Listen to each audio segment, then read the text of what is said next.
আসসালামু আলাইকুম গাইস, আপনাদের সবাইকে স্বাগতম জানাচ্ছি তিশা মিনি কিচেনে।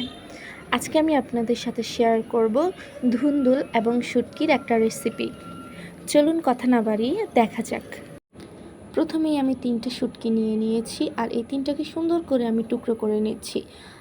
আমার মনে হয় যে শুটকি রান্না করার প্রথমে যদি কিছুক্ষণ ভিজিয়ে রাখা হয় তাহলে শুটকির স্বাদটা অনেকটাই বেড়ে যায়। কিছুক্ষণ ভিজিয়ে রেখে তারপর আমি একটা কড়াইতে কিছুটা পানি দিয়ে সাথে একটু হলুদ দিয়ে শুটকিগুলোকে একটু সুন্দরভাবে সিদ্ধ করে নিয়েছি।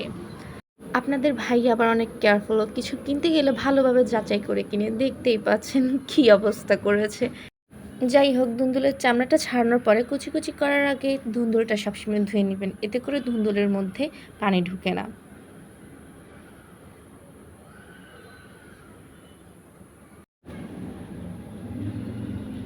এবার সুন্দর করে ধুন্দুলগুলোকে আমি কুচি কুচি করে নিব।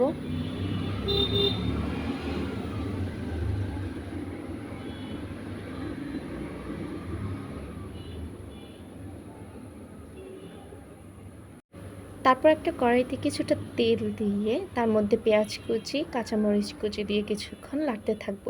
যখন এগুলো একটু বাদামি রঙের হয়ে আসবে তখন এগুলোর মধ্যে সিদ্ধ করা শুটকিগুলো দিয়ে একটু নেড়ে চেড়ে নিব। তারপরে এখানে আধা চামচ হলুদ, 1 চামচ মরিচের গুঁড়ি আর 1 চামচ রসুন বাটা দিয়ে এগুলোকে ভালোভাবে নেড়ে চেড়ে নিব।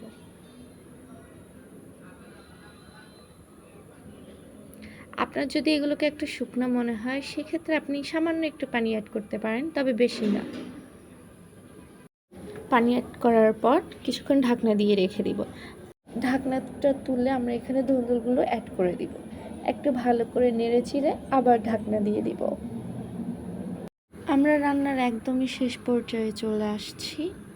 আমাদের রান্না শেষ। সো গাইস, এইটাই ছিল আমার রান্নার ফাইনাল লুক। অবশ্যই এটা বাড়িতে একবার ট্রাই করবেন। আমার চ্যানেলটিকে সাবস্ক্রাইব করে রাখুন। আল্লাহ হাফিজ।